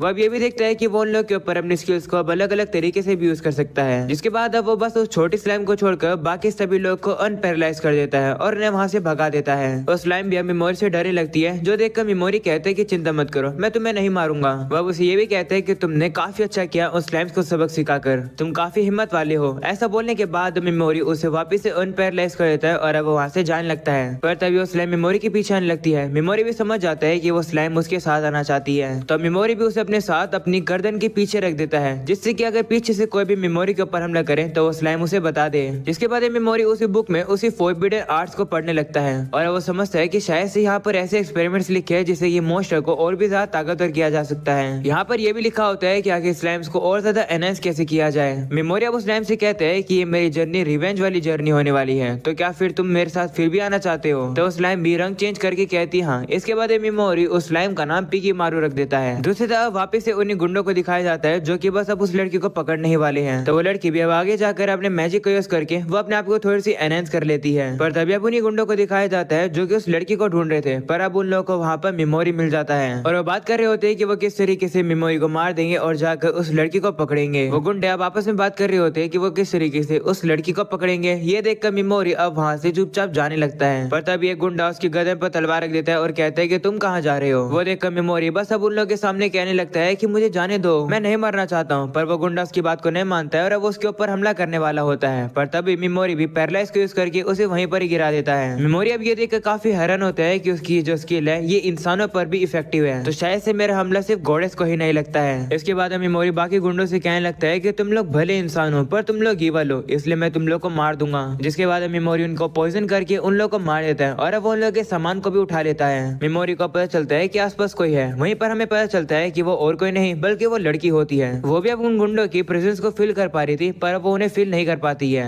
पर तभी वो लड़की एक खतरनाक सी प्रेजेंस को फील करने लगती है, जिसकी वजह से वो डर जाती है और वो प्रेजेंस मेमोरी की होती है। मेमोरी सीधा ही उसके पीछे आकर उसे पैरालाइज कर देता है, पर उससे पहले पिगी मारू ने उस लड़की का ध्यान भटका दिया था। मेमोरी अब उस लड़की से कहता है कि मैंने सेंस किया है कि तुम हमला करने वाली हो, पर मुझे लगता है कि तुम ईवल हो, तो चलो क्यों ना थोड़ी सी बात करें। तो वो लड़की अब उसे कहने लगती है कि तुम कौन हो, जिस पर मेमोरी कहता है कि मैं खो गया हूँ, मैं आसपास का नहीं हूँ, तो मैं चाहता हूँ कि तुम मुझे कुछ बताओ इस दुनिया के बारे में। और यहाँ पर 4 लोग थे, क्या वो तुम्हारे दोस्त थे? जिस पर वो लड़की कहती है नहीं। इसके बाद मेमोरी उस लड़की के मुंह पे से पैरालाइज को हटा देता है, जिससे कि वो लड़की अब अच्छे से बात कर पाए। वो उसे कहता है कि मैंने अभी के लिए तो तुम्हारे मुंह को ही सिर्फ अनपैरालाइज किया है, मैं तुम्हें पूरी तरीके से अनपैरालाइज नहीं करूंगा क्योंकि मुझे शक है कि तुम कहीं मेरे ऊपर हमला न कर दो। तो वो लड़की कहती है कि तुम क्वेश्चन पूछो, उससे पहले मैं तुमसे कुछ कंफर्म करना चाहती हूँ। मैं जानना चाहती हूँ कि वो 4 4 लोग कहाँ गए? तो मेमोरी कहता है कि मैंने उन लोगों को मार दिया। ये सुनकर वो लड़की हैरान हो जाती है और कहती है कि क्या तुमने उन लोग को अकेले ही मारा है? तो मेमोरी कहता है नहीं, मेरा एक साथी है, पर मैं उसके बारे में तुम्हें अभी नहीं बताऊंगा कि मेरा साथी कौन है। तो वो लड़की भी मान जाती है कि मेमोरी ने उन सभी लोगों को मारा है। जिसके बाद वो उसे कहती है ठीक है, मैं तुम्हारे क्वेश्चन का जवाब जरूर दूंगी क्योंकि तुमने मेरी जान बचाई है। वो सुनकर मेमोरी भी कहने लगता है कि मेरे हिसाब से तुम बुरी पर्सन नहीं हो, मैं तुम पर ज्यादा भरोसा नहीं कर रहा हूँ और बेहतर ये रहेगा कि हम लोग एक दूसरे की जिंदगी के अंदर ना घुसे। उस लड़की से बात करने के बाद मेमोरी को पता चलता है कि ये जो फॉरेस्ट है ये किंगडम ऑफ उल्जा के साउथ में है। उसके बाद वो उसे वही आर्ट दिखाकर कहता है कि क्या तुम इस लिखावट को पढ़ सकती हो? जिस पर वो लड़की कहती है कि शायद से ये एंशिएंट स्क्रिप्ट है, मैं इसे नहीं पढ़ सकती हूँ, पर मैं शायद से एक पर्सन को जानती हूँ जो कि इसे पढ़ सकता है। उस पर्सन को एक बार विच ऑफ टैबूस कहा जाता था। उस विच को इतनी सारी नॉलेज है जो कि इस दुनिया के लिए काफी ज्यादा डेंजरस है। मैंने सुना है कि उस विच को उसके होमलैंड से ही भगा दिया गया। अगर तुम्हें उसे ढूंढना है तो शायद से तुम्हें land of golden I monsters में जाना होगा। ये सुनकर मेमोरी अब उसे कहते हैं शुक्रिया, तुमने मुझे इतना सब कुछ बता दिया, अब हम लोगों का हिसाब बराबर हो गया है। मेमोरी अब सोचता है कि ये जो लड़की है ये उसको उसकी आंटी की याद दिला रही है क्योंकि उसकी आंटी काफी ज्यादा दयालु हुआ करती थी और ये जो लड़की है वो भी काफी ज्यादा इनोसेंट है। इसके बाद मेमोरी वहाँ से जाने लगता है और वो उस लड़की से कहता है कि तुम थोड़ी देर बाद अपने आप ही फ्री हो जाओगी। मेमोरी वहाँ से जाता हुआ कह रहा होता है कि मैं लोगों को अपने मन से ही नहीं मारता हूँ बल्कि मेरे लोगों को मारने के भी रूल्स हैं। वह पिगी मार से कहता है कि वो लड़की शायद से मेरे पीछे भी आ सकती है, इसलिए उस पर नजर रखते रहना मेरे पीछे से। इसके बाद हम लोग को एक जगह दिखाई जाती है जहाँ पर उसी लड़की का पोस्टर छपा हुआ था। उसमें कहा गया है कि इस लड़की को पकड़ो और इनाम पाओ। उस लड़की का नाम है सेरेस एशरेन। वो पेल्डे ऑफ ने जो कि एक हाफ एल्फ नेशन था उसकी प्रिंसेस हुआ करती थी, पर उस नेशन को बैकूस ने खत्म कर दिया वो पूरी तरीके से, और वो एक प्रिंसेस नाइट भी है। इसके बाद memory provincial city of mills में आ जाता है और उसे बिना किसी दिक्कत के एंट्री भी मिल जाती है। वो अब आकर एक प्राइवेट रूम लेने की कहता है और वो दुकानदार को अपना झूठा नाम हार्टी स्कॉल बताता है। इसके बाद शाम के समय पर मेमोरी टाउन में घूम रहा होता है और वो सोच रहा होता है कि क्या यहाँ पर जो भी दुकानें हैं उनमें मैजिक आइटम्स बिकते होंगे। वो अब एक टेबल में आकर खाना खाता है जहाँ पर वो देखता है कि जो लोग हैं वो ऊंची आवाज में बात करते हैं जिससे कि मेमोरी को इन्फॉर्मेशन काफी इजीली से मिल जाएगी। एक बंदा कह रहा होता है कि तुम्हें क्या लगता है कि कॉन्टिनेंट में सबसे ज्यादा ताकतवर कौन है? जिस पर एक बंदा कहता है मेरे हिसाब से तो ब्रिलियंट ब्रिगेड है, जिसे वो सुंदर लड़की फेल्जन डॉटजिन लीड करती है। वो लोग अब अलग अलग लोगों की बात कर रहे होते हैं और अब वो कहते हैं कि जो सबसे स्ट्रॉन्गेस्ट है वो है ब्लैक ड्रैगन नाइट्स बैकोस एम्पायर के, क्योंकि उन लोगों ने होली एम्पायर ऑफ ने को खत्म कर दिया। वो अब कह रहे होते हैं कि उनके 5 ड्रैगन ही काफी है पूरी एक आर्मी को खत्म करने के लिए। उनके पास ह्यूमैनिटी का स्ट्रॉन्गेस्ट ह्यूमन और एक हीरो स्लेयर है। ये सारी बातें सुनने के बाद मेमोरी अब घर पर आ जाता है और वो सोचने लगता है कि अब उसे आगे क्या करना चाहिए। उसकी पहली प्रायोरिटी तो ये है कि वो सबसे पहले ऐसे किसी को ढूंढे जो कि फॉरबिडन मैजिक के स्क्रॉल को पढ़ सके। उसके लिए मेमोरी को विच ऑफ टैबूस को ढूंढना होगा जो कि गोल्डन आई मॉन्स्टर्स के लैंड में छुपी हुई है। तो अब ये भी कह रहा होता है कि मुझे एक मॉन्स्टर एनहांसमेंट सॉल्यूशन भी बनाना है जिससे कि मैं पिगी मारू की एबिलिटीज को और ज्यादा इंप्रूव कर सकूं। तभी उसे याद आता है कि वहाँ पर जो लोग थे वो बात कर रहे थे कि मिल्स के अंदर काफी ज्यादा चीजें मिल सकती हैं। मेमोरी अब पढ़ता है कि जो एनहांसमेंट सॉल्यूशन है वो स्केलेटन किंग की बोन से बनाया जा सकता है और वो बोन्स में मिल्स में ही मिल सकती है। मेमोरी अब कहते हैं कि अगर वो लोग चाहते हैं कि मिल्स को क्लियर करना तो मैं उनकी मदद कर सकता हूँ। अगले सीन में हम लोग देखते हैं कि अब काफी सारे लोग इकट्ठा हो चुके हैं मिल्स में जाने के लिए, जहाँ पर एक बंदा जिसका नाम क्रेड होता है वो अब सभी लोग का वेलकम करता है यहाँ पर आने के लिए। अब कहता है कि हाल फिलहाल में हम लोग को मिल में एक नया फ्लोर मिला है और मैं चाहता हूँ कि तुम सभी लोग वहाँ पर जाकर उसे एक्सप्लोर करो, और जिस भी किसी को ड्रैगन आई कैलेस मिलती है मिल के अंदर तो उस पर्सन को 300 गोल्ड कॉइन्स मिलेंगे रिवॉर्ड के तौर पर, और अगर तुम और कोई भी अच्छा ट्रेजर लेकर आओगे तो उसके लिए भी मैं तुम्हें पैसे दूंगा। तुम लोग किसी भी मोस्टर के मेटेरियल को जैसे चाहे वैसे यूज कर सकते हो। ये सुनकर मेमोरी खुश होता है कि वो उस स्केलेटन किंग के बोन के पाउडर को खुद रख पाएगा। इसके बाद वो सभी लोग रजिस्ट्रेशन के लिए एक लाइन लगा लेते हैं। तभी मेमोरी अब देखता है कि एक लड़का एक लड़की को परेशान कर रहा होता है और हम लोग को पता चलता है कि वही लड़की है जिसको पिछले एपिसोड में मेमोरी ने पकड़ लिया था। वो बंदा अब समझ जाता है कि वो लड़की पेल्डन कैप्टन है, यानी कि सेरेस एशरेन। ये सुनकर सभी लोग भी अब हैरान हो जाते हैं, कहने लगते हैं कि तो वही फॉर्मर नाइट कैप्टन है ना जिसके सर पर बाउंटी है। वहीं पर वो बंदा कहने लगता है कि एक बार सेरेस ने मुझे डिनर पे इनवाइट किया था और उसने मुझे उस टाइम पर काफी अच्छे से ट्रीट किया था। जो सुनकर सेरेस अब कहती है कि मुझे लगता कि मैं तुमसे कहीं मिली हूँ, मैं वो नहीं हूँ जो कि तुम्हें लग रहा है। जिस पर वो बंदा कहता है कि लेकिन तुम्हारे कानों का क्या, साफ साफ पता चल रहा है कि तुम एक एल्फ हो, तुम वही एल्फ हो जो कि प्रिंसेस नाइट है और तुम भागी हुई हो अपने घर से। ऐसा बोलने के बाद वो उस लड़की के मुंह पर ढके कपड़े को हटा देता है और कहता है कि देखा तुम ही सेरेस हो। पर तभी वो उसका चेहरा देखता है, वो देखता है कि उसके कान तो एल्फ की तरह है ही नहीं और उसका चेहरा भी काफी अलग है। जो देखकर वो हैरान हो जाता है और कहते हैं कि तुम कौन हो। जिस पर वो लड़की कहती है कि मैं नाम मिस्ट बालूकस है, मैं सेरेस नहीं हूँ, अब तुम्हें समझ आ गया। जो सुनकर अब सभी लोग अब उसी बंदे का मजाक उड़ाने लगते हैं और कहने लगते हैं कि हम लोग को थोड़ी देर के लिए सही में लगा था कि यही सेरेस है। इसके बाद हम मेमोरी वहाँ से जा रहा होता है, पर तभी अब वो लड़की उसके पास आती है और कहती है कि क्या तुम भी यहाँ पर मार्किस की कॉल पर आए हो। तो मेमोरी कहते हैं हाँ, वैसे तुमने लाइन में काफी कुछ सहन किया, जरा संभल कर रहना क्योंकि वो बंदा भी काफी गुस्से में है। जिस पर लड़की कहती है कि ये तो हर बार का है, बेहतर रहेगा कि वो मुझे हेट करे इससे पहले कि वो मेरे लिए कोई भी अफेक्शन फील करे। तो मेमोरी अब कहता है कि मुझे पता है कि तुम जानबूझ के दूसरे के साथ इंटरेक्ट नहीं कर रही हो, पर मुझे तुम्हारी एक मदद चाहिए। मुझे जरा वेपन्स खरीदने हैं, पर मुझे वेपन्स खरीदने आते नहीं है, इससे तुम मेरी मदद कर दो, इसके बदले में मैं तुम्हें कमीशन भी दूंगा। तो वो लड़की कहती है ठीक है, वैसे मुझे कुछ ट्रैवलिंग फंड्स भी चाहिए, तो ये प्रपोजल काफी अच्छा रहेगा। इसके बाद वो लड़की मेमोरी को शॉपिंग पर ले जाती है और काफी सारे अच्छे वेपन्स दिलाती है और काफी डिस्काउंट पर भी। वो दोनों एक दूसरे को अपना झूठा नाम बताते हैं और कहते हैं कि हम लोग को अपना असली नाम बताने की जरूरत नहीं है ना। काम पूरा होने के बाद मेमोरी अब उसे उसकी फीस दे देता है। ये देखकर वो लड़की कहती है कि तो काफी सारे पैसे हैं, इतना तो मैंने एक्सपेक्ट भी नहीं करा था, चलो अभी मैं जा रही हूँ। ऐसा बोलने के बाद वो जा रही होती है, पर तभी वो नीचे गिर जाती है। तो मेमोरी अब उसे पकड़ लेता है और अब वो सोचता है कि तो काफी ज्यादा हल्की है। वहीं पर वो उसे पूछता है कि तुम्हें क्या हुआ, जिस पर वो कहती है कि मैं कुछ समय से सोई नहीं हूँ, पर मैं ठीक हूँ, मेरी चिंता मत करो। ऐसा बोलने के बाद वो वहाँ से चली जाती है। वहीं पर दूसरी तरफ मेमोरी अब मिल्स के अंदर आ जाता है, जहाँ पर वो कुछ लड़कों की चिल्लाने की आवाज देखता है। वो देखता है कि कुछ लोग तो वहाँ से डर के भाग रहे हैं क्योंकि उन लोगों के पीछे मोशर पड़ गया था। वहीं मेमोरी कहने लगता है कि जिस रूइंस में मैं पहले था ये तो बिल्कुल उसका छोटा वर्जन लग रहा है। जिसके बाद मेमोरी उसके ऊपर हमला करके उसे खत्म कर देता है। तभी वो बंदे अब आकर एक और बंदे को यहाँ पे बुलाते हैं उस मोशर को मारने के लिए, पर वो लोग अब देखते हैं कि ये मोशर तो पहले ही मर चुका है। वो लोग अब ये देखकर हैरान हो जाते हैं कि आखिर इस मोशर को किसी ने एक ही हमले से कैसे मार दिया। इसके बाद मेमोरी आगे बढ़कर और भी काफी सारे मोशर्स को मारते हैं और वो देखते हैं कि उसे यहाँ पर ज्यादा एक्सपीरियंस तो नहीं मिल रहा होता है, इसलिए वो बहुत भी ज्यादा डीप में जाने की सोचता है। वो अब जैसे आगे जाता है वो अब उसी बंदे को देखता है जिसको उस लड़की ने बेइज्जती करके भगाया था। वो लड़का अब दो एडवेंचर से कह रहा होता है कि मुझे पता है कि तुम लोग काफी ताकतवर हो, उस लड़की ने मेरी काफी बेइज्जती करी है, मैं चाहता हूँ कि तुम दोनों जाकर उस लड़की को मार दो। वहीं पर अब वो लोग भी कह रहे होते हैं कि ठीक है हम लोग उसे मार देंगे, लेकिन सबसे पहले हम लोग उसकी बॉडी का थोड़ा सा यूज करेंगे, तुम समझ रहे हो ना किस तरीके से। तो वो भी बंदा कहता है ठीक है। ये सब सुनकर अब मेमोरी वहाँ पर आ जाता है और कहता है कि मैं तुम लोग की सारी बातें सुन ली है। जो सुनकर वो सभी लोग अब गुस्सा हो जाते हैं और अब वो मेमोरी को मारने के लिए आ ही रहे होते हैं। तो मेमोरी कहता है कि मुझे माफ कर दो, मुझे छोड़ दो। जो सुनकर भी वो उसकी बात नहीं मानते हैं, तो अब मेमोरी अब उन लोगों के ऊपर पैरालाइज यूज कर देता है। मेमोरी अब कह रहा होता है कि ये लोग मुझे मेरे पेरेंट्स की याद दिला रहे हैं। इसके बाद अब वो उन लोगों के ऊपर पॉइजन यूज कर देता है। उन लोग के साथ ऐसा करना मेमोरी को काफी ज्यादा सेटिस्फाइंग लग रहा होता है। इसके बाद अब उन लोग को वहीं पर ही छोड़ जाता है और अब मॉन्स्टर्स आकर उन लोगों को खा लेते हैं। इसके अब मेमोरी सोचता है कि वो और नीचे जाएगा अगले फ्लोर पर, लेकिन अब वो थोड़ा सा रेस्ट ले लेता है 3 घंटे की नींद लेकर। और अब वो जैसे आगे बढ़ता है उसे कुछ एडवेंचर्स का ग्रुप मिलता है, जहाँ पर एडवेंचर्स कहने लगते हैं कि यहाँ कुछ न कुछ अजीब चल रहा है, क्योंकि रैंडम जगह पर मॉन्स्टर्स मर रहे हैं, वो भी अजीब तरीके से।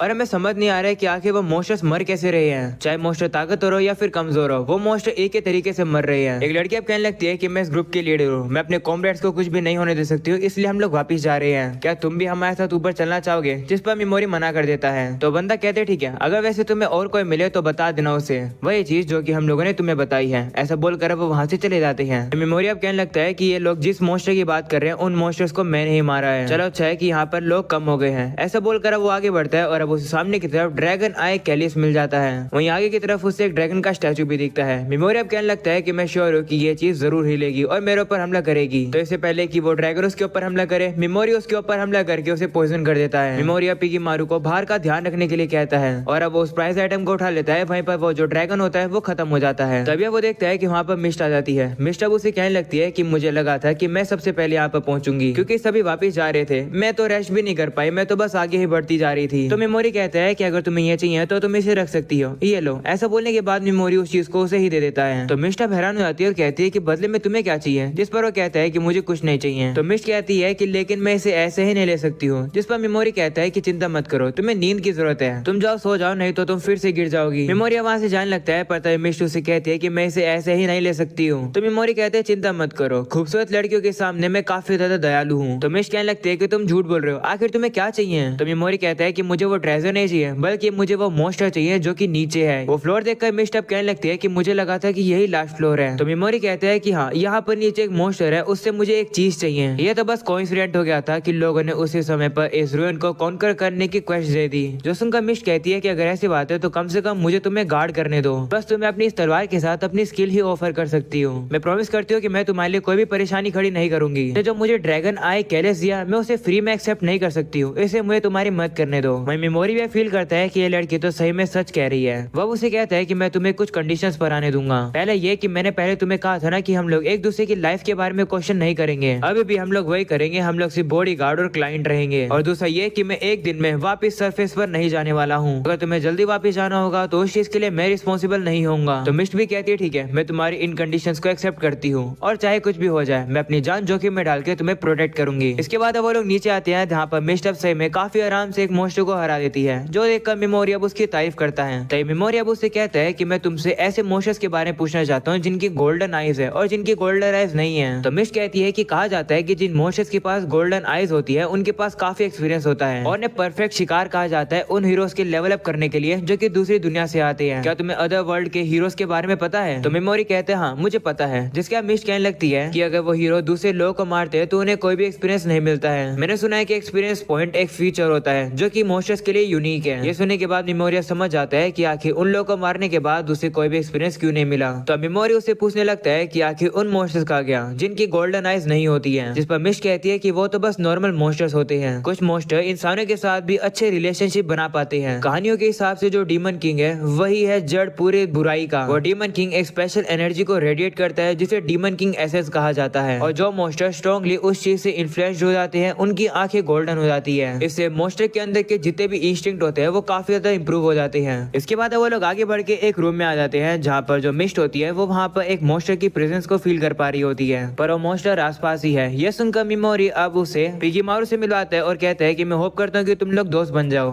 तो मिस्ट भी पिगीमारू के साथ दोस्ती कर लेती है, जिसके बाद मेमोरी कहता है कि चलो यहाँ पर थोड़े समय के लिए ब्रेक ले लेते हैं, तुम सो जाओ, जब जाने का समय होगा तो मैं तुम्हें उठा दूंगा। तो वो कहती है नहीं मैं सोऊंगी नहीं। मेमोरी कहता है ठीक है बस तुम ऐसे ही लेट जाओ क्योंकि अच्छा नहीं रहेगा अगर तुम रास्ते में बेहोश हो जाओ। तो वही मान जाती है और वो जाकर लेट जाती है। इसके बाद मेमोरी जाकर उसके ऊपर स्लीप का यूज कर देता है जिससे कि मिस्ट अब अच्छे से रेस्ट कर पाएगी। तभी अब अचानक से मिस्ट ग्लो करती है और अब उसके जो कान है वो एल्फ के हो जाते हैं, जो देखकर मेमोरी कहता है कि मैंने सही गेस किया था कि होली ने की फॉर्मर नाइट कैप्टन है जिसका नाम सेरेस एशरेन है। अगले सीन में हम लोग को ब्लैक ड्रैगन नाइट्स को दिखाया जाता है जो कि उन्हें 4 होली वॉचर्स की डेड बॉडी के पास होते हैं जिन्हें मेमोरी ने मारा था। वहीं उन सभी लोगों को लग रहा होता है कि इन लोगों को सेरेस एशरेन ने ही मारा है। तो जो एक बंदा जो किसी बेटा है जो कि ह्यूमैनिटी का सबसे स्ट्रॉन्गेस्ट है वो कहने लगता है सेरेस क्या तुम मुझे भी इतना एक्साइटमेंट दिला कर रहोगी। और अब जैसे मिस्ट की आंख खुलती है वो देखती है कि इसके जो एल्फ वाले कान है वो वापस आ चुके हैं, इसलिए वो जल्दी से अपने कानों को इंसानों जैसा कर लेती है। वहीं पर वो देखती है कि मेमोरी तो सो रहा था। ये देखकर वो काफी रिलीफ फील करती है, पर असलियत में मेमोरी तो जागा हुआ था और उसने सब कुछ देख लिया है। इसके बाद अब वो लोग उठकर अपनी जर्नी को वापस से कंटिन्यू करते हैं जहाँ पर अब वो लोग एक रूम के पास आ जाते हैं। तभी अचानक से वो लोग अब सतर्क हो जाते हैं क्योंकि उन लोगों ने एक आवाज सुन ली थी। वो लोग अब वहाँ से हट जाते हैं और अब वो लोग देखते हैं कि उन लोगों के ऊपर एक स्केलेटन किंग ने हमला कर दिया है जो कि काफी ज्यादा पावरफुल है। वहीं पर मिस्टर मेमोरी को बताने लगती है कि स्केलेटन के जो चिन्ह है इसके ऊपर ये सिल्वर वाला पार्ट है, अगर हम लोग इसे तोड़ देंगे तो हम लोग इसे हरा सकेंगे। वो अब कहती है कि ये मोस्टर काफी ज्यादा पावरफुल है कि सेबर टाइगर वाली जो पार्टी थी वो लोग भी इसे नहीं हरा पाते। और अब क्योंकि ये मोस्टर काफी पावरफुल है मिस्टर अपनी स्पेशल टेक्निक का यूज करने वाली होती है और वो मेमोरी से कहती है कि मैं जो अपनी पावर को यूज करने वाली हूँ उसके बारे में किसी को मत बताना क्योंकि इस पावर का यूज करके मैं अपनी फिजिकल एबिलिटीज को बढ़ा लेती हूँ। वो अब हमला करने वाली होती है पर तभी अचानक से मेमोरी उस स्केलेटन के ऊपर पैरालाइज का यूज करके उसे पॉइजन कर देता है, जो देखकर मिस्ट अब काफी शॉक हो जाती है। अगले सीन में हम लोग मेमोरी को देखते हैं जो कि उस स्केलेटन किंग की जो बोन होती है उसे इकट्ठा कर लेता है और अब वो मिस्ट से कहता है कि मुझे पता है कि तुम्हें मुझसे काफी सारे क्वेश्चंस पूछने हैं पर सरफेस पर जाने के बाद मैं तुम्हारे सभी क्वेश्चंस का जवाब दे दूंगा। इसके बाद अब वो लोग वहाँ से जा रहे होते हैं पर तभी पिगीमारू मेमोरी को एक केव के पास जाने के लिए कहता है। उस केव के अंदर आने के बाद मेमोरी को वहाँ पर एक अजीब सा एग मिलता है और अब पिगीमारू मेमोरी से कहने लगता है कि इस एग को अपने साथ ले चलो। तो मेमोरी भी अब उसकी बात मान लेता है और अब वो उस एग को सरफेस पर ले जाता है। दूसरी तरफ अब मेमोरी के कुछ क्लासमेट्स को दिखाया जाता है जो कि स्केलेटन नाइट से डरकर भाग रहे होते हैं। वहीं पर एक लड़की जिसका नाम साकुरा होता है लड़ते समय उसका हाथ तक कट जाता है। हम लोग अब देखते हैं कि वहाँ पर अयाका भी होती है जो कि दुश्मनों से लड़ने का सोच रही होती है। वो सोचने में ही काफी टाइम लगा देती है, जो देखकर ओयामाडा वहाँ पर आता है और सीधा वो स्केलेटन्स के ऊपर हमला करके उन्हें खत्म कर देता है। तभी टाकुटो भी वहाँ पर आकर हमला करके मोस्टर्स को मारता है और वो हमला कुछ लड़कियों को लगने वाला होता है, जो देखकर अयाका जल्दी से जाकर उन लोगों को बचा लेती है। वहीं पर मोस्टर्स को हराने के बाद टाकुटो कह रहा होता है कि मैं और ज्यादा ताकतवर हो चुका हूँ, अब मेरे लेवल 24 हो चुका है। जिसके बाद मिश को दिखाया जाता है जो कि उस ड्रैगन आई कैलिस को सभी लोग के पास ले आती है, जो देखकर सभी काफी हैरान हो जाते हैं। वहीं इसी मौके का फायदा उठाकर मेमोरी तो वहाँ से चुपचाप से निकल जाता है, पर तभी अब वहाँ पर उसके पास मिस्ट आ जाती है और वो बताती है कि उस मटेरियल के लिए उसको जो रिवॉर्ड है वो कल मिलेगा। जो सुनकर मेमोरी कहता है कि इसका मतलब तुम कल तक फ्री हो, तो क्या तुम मेरे रूम में आकर मुझसे बात कर सकती हो अकेले में। तो वो भी मान जाती है और साथ में वो मेमोरी का शुक्र करती है उस ड्रैगन आई को उसे देने के लिए। जिसके बाद रात हो जाती है जहाँ पर मेमोरी अपने पिगीमारू के लिए मोस्ट एनहेंसमेंट का सोल्यूशन बना रहा होता है, पर उसे वो उसके ऊपर बाद में यूज करेगा। तभी हम लोग देखते हैं कि वहाँ पर मिस्ट आ जाती है जहाँ पे मेमोरी अब उसे कहता है कि मैं चाहता हूँ कि तुम मेरी बॉडीगार्ड फिर से बनो, क्योंकि मुझे लगता है कि तुम्हें और भी काफी सारे पैसों की जरूरत है। उस ड्रैगन आई कैलिस को बेचकर तुम्हारे ट्रैवलिंग फंड्स तो पूरे हो सकते हैं, पर फिर भी तुम्हें पैसों की जरूरत पड़ेगी। तुमने गैस कर लिया होगा कि मेरा जो गोल है वो है विच ऑफ टैबूस को ढूंढना,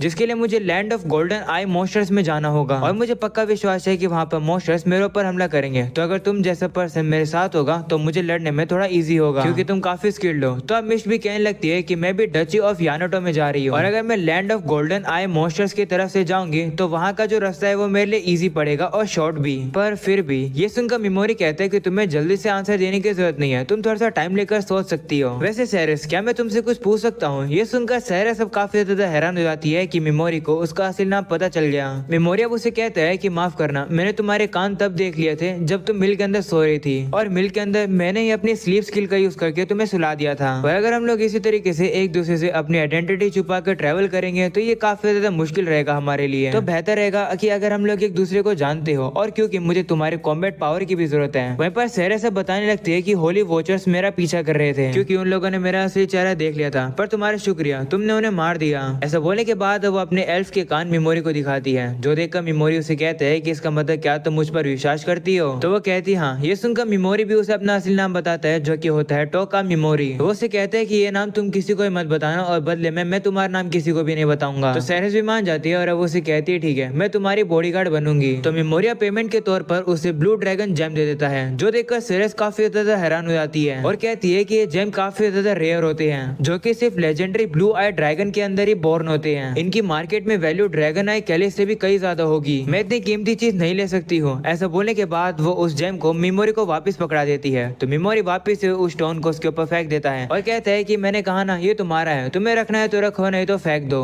पर पेमेंट में मैं तुम्हें यही दूंगा। तो अब सेरेस को उसकी बात माननी पड़ती है और अब वो जेम को रख लेती है। साथ में मेमोरी अब उसे कहता है कि जब भी हम लोग बाहर जाएंगे तब उस समय पर हम लोग अपना असली नाम यूज नहीं करेंगे। तो सेरेस भी कहती है ठीक है और वो उसे कहती है कि मैं तुम्हें लेट बता रही हूँ पर मैं भागी हुई हूँ, तुम्हें मेरे पास्ट के बारे में कुछ भी नहीं पता है। तो मेमोरी कहता है कि मुझे तुम्हारे पास्ट के बारे में नहीं जानना है, मैं चाहता हूँ कि तुम बस मेरी बॉडीगार्ड रहो। और अब अगले सीन में हम लोग देखते हैं कि सेरेस जैसे ही नहाकर बाहर निकलती है वो याद करती है मेमोरी के बाद, जहाँ पर मेमोरी ने कहा था कि वो उसके पास्ट के बारे में नहीं पूछेगा। सेरेस अब कहने लगती है कि जैसे मैंने प्रिंसेस के ऊपर भरोसा किया था मैं वैसे ही भरोसा मेमोरी के ऊपर भी करना चाहती हूँ। इसके बाद अब हम लोग को अगली सुबह का सीन दिखाया जाता है जहाँ पर वो लोग अब खाना खा रहे होते हैं, पर वहाँ पर कुछ लोग सेरेस के बारे में कुछ बुरा बोल रहे होते हैं, जो देखकर मेमोरी सेरेस से कहता है कि इन लोगों को इग्नोर करो। वैसे क्या तुमने फॉरबिडन मैजिक के बारे में कभी सुना है? जिस पर वो कहती है हाँ सुना है, ये ऐसा मैजिक होता है जो कि गॉडेस विकेश के अकॉर्डिंग फॉरबिडन है। देखा जाए तो ये बस कुछ एंशिएंट स्पेल्स होती है। ये सुनकर मेमोरी कहता है कि इसका मतलब गॉडेस ने कहा तो ये सभी जो स्पेल्स हैं ये फॉरबिडन है। तो वो कहती है हाँ। ये सुनकर मेमोरी अब सोचने लगता है कि शायद से ये जो फॉरबिडन मैजिक है ये गॉडेस के लिए डेंजरस है। इसके बाद हम मेमोरीज का शुक्र करते हैं ये इन्फॉर्मेशन देने के लिए। इसके बाद हम लोग सेरेस को देखते हैं जो कि रिसेप्शन पर चली जाती है अपना रिवॉर्ड लेने के लिए और वो लोग डिसाइड करते हैं कि वो लोग 1 बजे तक इसी इन के सामने मिलेंगे। तो मेमोरी भी मान जाता है और वो सीधा फॉरेस्ट के अंदर आ जाता है पिकीमारू के ऊपर वो एनहेंसमेंट सॉल्यूशन यूज करने के लिए। जिसके बाद हम लोग को रिसेप्शन का सीन दिखाया जाता है जहाँ पर वही बंदा कहता है कि सभी लोग यहाँ पर इसलिए इकट्ठा हुए हैं क्योंकि आज हम लोग देखेंगे कि ये जो ड्रैगन आई कैलिस है ये प्योर है या फिर नहीं। उस चीज को चेक करने के लिए एक बंदा वहाँ पर आता है जिसे देखकर सेरेस सब थोड़ी सी घबरा जाती है। इसके बाद मेमोरी को दिखाया जाता है जो कि इनके बाहर सेरेस के आने का वेट कर रहा होता है, पर सेरेस अभी तक नहीं आई होती है। दूसरी तरफ गॉडेस को दिखाया जाता है जो कि अयाका से कह रही होती है कि मैंने सुना कि स्केलेटन नाइट से लड़ने में तुम लोग को थोड़ी सी दिक्कत हुई। गॉडेस साथ में ये बताती है कि साकुरा की चिंता मत करना, मैंने उसके हाथ को हील कर दिया है। मैंने ऐसा इसलिए किया है क्योंकि जो साकुरा है वो बी क्लास में है, तो वो हमारे लिए काफी वैल्यूएबल है, हम लोग उसे खो नहीं सकते हैं। वैसे तुम किरिहारा के ग्रुप को ज्वाइन क्यों नहीं करती हो? तो वो कहती है कि मुझे नहीं लगता कि किरिहारा के साथ मेरी अच्छी बनेगी। तो गॉडेस अब उसे कहती है कि तुम्हारी यही सेल्फिशनेस की वजह से क्लास के बीच की हार्मनी बिगड़ रही है।